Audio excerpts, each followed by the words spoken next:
Rosolio? Je savais pas que ça existait encore. Et dis-moi, Bouche Dorée, depuis quand habites-tu Venise? Je suis venue en 1300 avec le kabbaliste Mancello Judeo. Oh oui. Nous étions alors des amis de Dante. Mais il suffit d'ouvrir cette porte du fond pour partir ou revenir. Dans le temps, comme dans une fable. Ce serait bon de vivre une fable. Mais toi, tu vis continuellement une fable et tu ne t'en aperçois plus. Lorsqu'un adulte entre dans le monde des fables, il ne peut plus en sortir. Le savais-tu? Nous sommes peut-être en retard. Aujourd'hui, c'est le 34 décembre. Et le premier jour de l'année n'est pas encore arrivé. Ah oui. Oui. Bonjour à tous et bonjour à toutes, bienvenue dans ce second épisode de Philofiction. J'espère que vous êtes bien installés car aujourd'hui on va s'attaquer à du lourd, du très très lourd. Mais avant de rentrer dans le vif de l'aventure philosophique, j'aimerais vous présenter le père et le créateur de Corto Maltese, Hugo Pratt, qui a eu une vie au moins aussi trépidante que son personnage. Hugo Pratt est né à Rimini, une ville au nord-est de l'Italie, en 1927. Il vit son enfance à Venise et sera fortement influencé par les membres de sa famille. Des personnes hautes en couleur venant d'horizons fort différents. On peut citer un grand-père qui a vécu à Venise, aux origines franco-anglaises, une grand-mère venue de Turquie qui va lui transmettre l'amour de l'opéra et du cinéma d'aventure. Son autre grand-père est un juif séfarade, émigré d'Espagne. Il s'agit d'une personne assez atypique. Il est podologue et poète de renom à Venise. Il a un rôle tout particulier dans la vie du jeune Pratt, car il va lui transmettre l'amour de la poésie. À 10 ans, nous sommes donc en 1937, le jeune Hugo est envoyé en Afrique. Son père est alors officier dans l'armée coloniale italienne en Abyssinie, l'actuelle Éthiopie. Il se lie d'amitié avec les soldats anglais et les troupes locales, découvre le désert, le silence, le hurlement des hyènes, les premières amours, et il perd malheureusement son père. Avant de mourir, ce dernier lui offre l'île au trésor de Stevenson, avec ces mots « Tu verras qu'un jour, toi aussi tu trouveras ton île au trésor ». Par la suite, Pratt retournera à Venise, fondé avec ses amis la revue As de Pique, un magazine qui crie sa passion pour les auteurs de comics américains. Hugo Pratt passe tout son temps à dessiner et nourrit alors de nombreuses influences artistiques. C'est le voyage qui l'appelle désormais. Il s'ensuit une vie de rencontres et d'aventures à travers le monde. En Argentine surtout, son pays de cœur, mais aussi en Patagonie, au Chili, aux Caraïbes et au Guatemala. En 1967, alors que le dessinateur est rentré en Italie car l'Argentine connaît une terrible crise économique, il va faire la rencontre de Florenzo Ivaldi, un entrepreneur génois qui va donner carte blanche à l'imagination et à la plume d'Hugo Pratt. C'est cette année que naît la revue EGT Kirk, dans laquelle sera publiée une série dont le personnage principal allait devenir une icône. C'est la naissance de Corto Maltese. Il y aurait encore beaucoup à dire sur Hugo Pratt, comme le fait qu'il ait été acteur et franc-maçon, mais cela fera sûrement l'objet d'une prochaine vidéo. Corto Maltese est un marin à tendance pirate né en 1887 à Malte. Il est le héros de nombreuses aventures compilées dans 16 albums au total. 12 imaginés par Hugo Pratt, dont le premier est la Ballade de la mer Salée et le dernier est Mu. Juan Diaz Canales et Rubén Pereiro ont imaginé 3 albums par la suite. Sous le soleil de minuit, Equatoria et le jour de Tarowin. Un nouvel album nommé Océan Noir vient de sortir, dessiné par Bastien Vives et scénarisé par Martin Kenoen. Des phrases, une manière de fumer, il y a tout qui va avec. Et ça aide énormément quoi, à créer le personnage, parce que physiquement je ne l'ai pratiquement pas changé. Il était déjà assez beau, mais c'est vraiment toute l'attitude, c'est ça qui rend quelqu'un de sexy. Il y a même plein de gens, vous pouvez faire l'essai, vous regardez la personne que vous trouvez la plus belle dans votre entourage, et vous regardez bien son visage, vous allez vous rendre compte que l'œil droit est au-dessus, que tout est difforme, parce qu'on est quand même un amas de chair voilà, c'est juste, on est organique quoi. L'histoire prend place en 2001 et se déroule en parallèle des attentats du 11 septembre et de tous les changements économiques et politiques de ce début du XXIe siècle. Corto voyage, tout comme Hugo Pratt, à travers le monde dans ses récits. En Océanie, en Équateur, en Amérique latine, dans les îles britanniques, en Éthiopie, à Venise, en Sibérie et au Japon. Le marin va connaître un succès incroyable et le style de dessin de Pratt, qui est intuitif et fait de contrastes entre noir et blanc, va rapidement devenir une référence en bande dessinée. Corto Maltese devient également une véritable marque grâce à laquelle de nombreux produits dérivés sont écoulés. Des figurines, des mugs et même des jeux de cartes. Il devient une icône de la mode en prêtant son visage à la célèbre marque Dior pour son parfum Eau Sauvage en 2001. Campagne publicitaire qui comportait également Largo Winch, célèbre milliardaire, héros de la bande dessinée éponyme. Dior s'est fait plaisir en affichant les 2 playboys du 9e art. Mais comme vous le savez déjà, si vous avez vu le premier épisode de Philofiction, ce n'est pas la surface des œuvres qui nous intéresse, mais bien leur sens profond, leur essence. Après cette longue mise en bouche, je vous invite donc à découvrir la philosophie derrière Corto Maltese. Ma première rencontre avec Corto Maltese remonte à l'âge où j'avais 7 ou 8 ans et où j'ai vu pour la première fois Corto Maltese et la cour secrète des arcanes avec mon père et mon frère.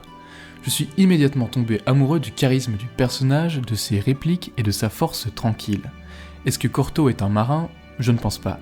Il s'agit beaucoup plus d'un pirate.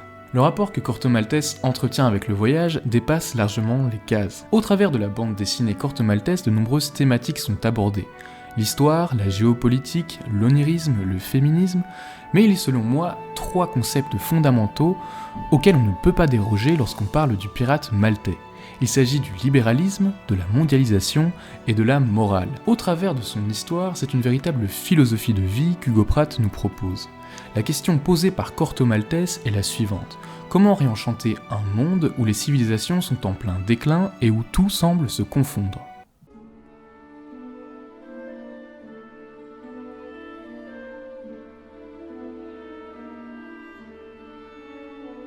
Commençons par explorer la notion de libéralisme. Sur le plan philosophique, le libéralisme est une conception du monde qui établit le lien et le rapport entre l'individu et la société, en considérant que cette dernière est avant tout constituée d'individus.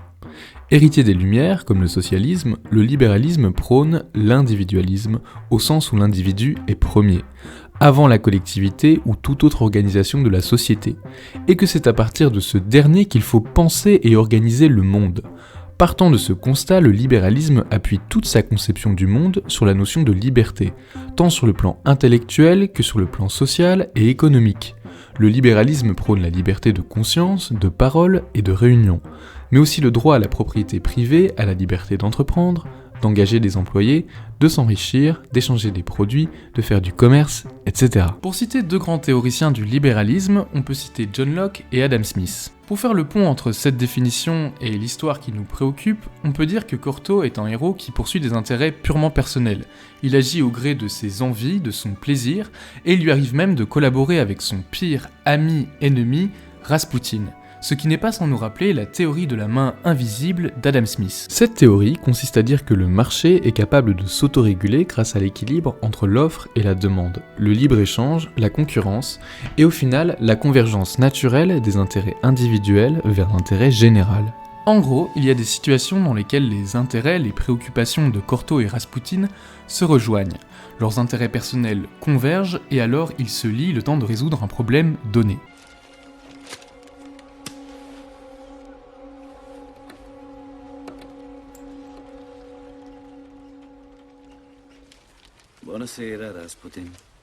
Il s'agit d'une logique de libéralisme économique. Plus communément, c'est ce qu'on appelle du business. Mais pour autant, Corto n'est pas un simple mercenaire. Certains auteurs préfèrent parler de franc-tireur car il arrive au personnage d'agir pour le bien commun. Il ne le fait pas au nom de grands idéaux ou de convictions politiques profondes, il le fait par le truchement de forces historiques qui agissent dans l'ombre des hommes. Et c'est bien de ces forces dont Corto est le messager. Et je précise bien messager et non serviteur, car Corto n'a pas d'attache et n'a pas de religion attitrée non plus. On sait qu'il est étudié à l'école hébraïque de La Valette et puis à Cordoue avec le rabbin Ezra Toledano, qu'il a initié à la Torah et qui lui a fait part de certaines histoires secrètes. Mais il ne suit aucun dogme, aucune règle religieuse, il ne chérit que la mer et le vent. Pour résumer, Corto suit les intérêts personnels.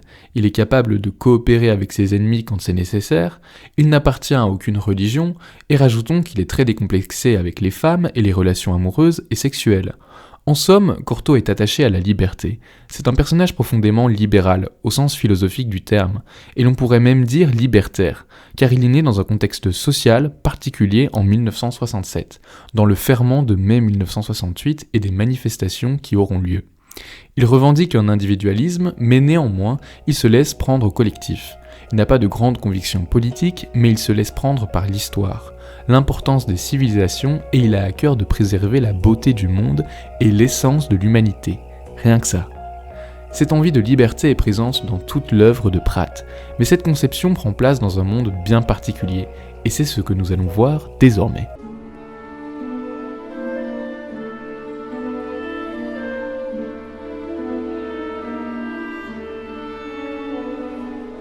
Cortot est le témoin d'un monde qui commence à se fissurer au début du XXe siècle. Il est né en 1887 et les aventures originales d'Hugo Pratt prennent place entre 1904 et 1936.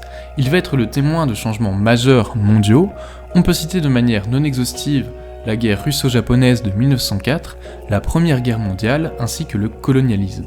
Il me semble pertinent à ce stade de la vidéo de développer plus en profondeur le concept de mondialisation. La mondialisation est un processus historique qui est le fruit de l'innovation humaine et du progrès technique. Elle évoque l'intégration croissante des économies dans le monde entier, au moyen surtout des courants d'échange et des flux financiers. Ce terme évoque aussi parfois les transferts internationaux de main-d'œuvre ou de connaissances, migration de travail ou technologique. La mondialisation comporte enfin des dimensions culturelles, politiques et environnementales plus vastes. La mondialisation résulte du progrès technique et consiste en une convergence des marchés internationaux. Bref, l'évolution scientifique fait se rapprocher les populations humaines. Il s'agit avant tout d'un phénomène économique, avec des répercussions sociales, politiques et environnementales. À la veille de la Grande Guerre mondiale reste la lutte entre les grandes puissances françaises, anglaises et allemandes. Et c'est bien de cela dont il s'agit dans la bande dessinée Corto Maltese, de décrire au sein du récit les rapports de pouvoir, de domination entre le nord et le sud, entre les métropoles et les colonies. La bande dessinée décrit également la situation au Moyen-Orient et la guerre avec l'Asie. Bref, Hugo Pratt était un amoureux des cartes de géographie et nous apprend à les lire à l'heure de la mondialisation. Revenons-en à notre héros. Cortot voit un certain monde disparaître, celui des civilisations millénaires, des mythes et des légendes. On pourrait dire que le but de Corto Maltese est d'être le pont entre les civilisations, le garant de la liberté et des arcanes. Autrement dit, le rôle de Cortot est mystique. Il cherche à préserver le monde de son désenchantement programmé. Cela nous rappelle l'essence même du personnage. Il est le fils d'une gitane et d'un marin des Cornouailles, des cultures liées au magique. L'œuvre de Pratt rappelle le conte et les fameuses cartes de tarot de son enfance. Ce type particulier de récit où la temporalité semble absente et où la frontière entre le réel et l'imaginaire n'est pas strictement définie. Il y a une part d'anachronisme dans Corto Maltese, voire d'acronisme.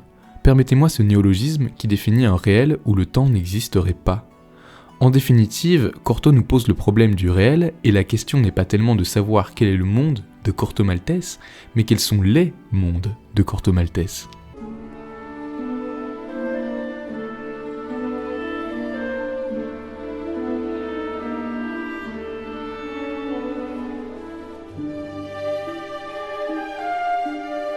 Il s'agit d'un personnage qui ne se prête pas facilement au jeu des cases. Néanmoins, il me semble pertinent de le situer sur le plan de l'alignement. Ce schéma évoque certainement quelque chose à tous les amateurs de jeux de rôle et comprend deux axes, celui du bien et celui de la loi.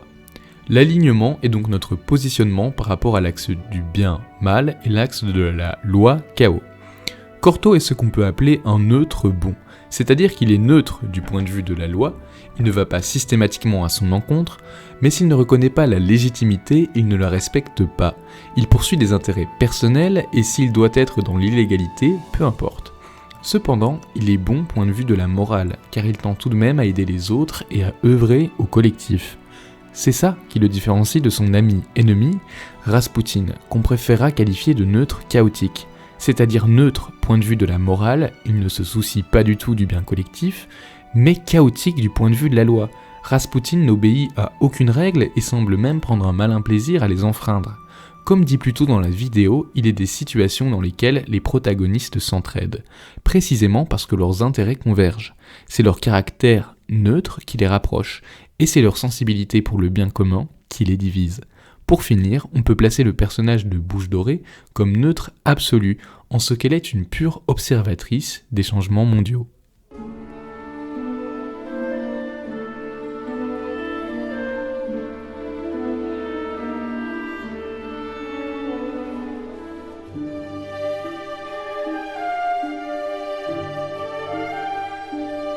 À la question comment réenchanter le monde, Hugo Pratt aurait vraisemblablement répondu par le voyage.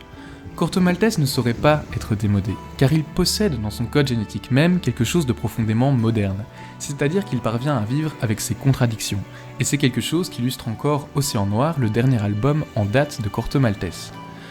Corto clame à tout va qu'il agit pour l'argent, mais il a quelque chose de profondément romantique également.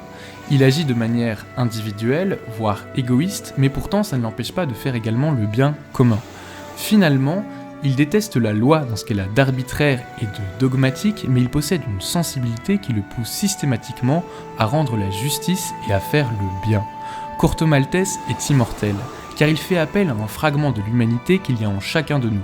C'est ce besoin d'aller voir ailleurs, c'est cette conviction que notre liberté se joue dans le voyage.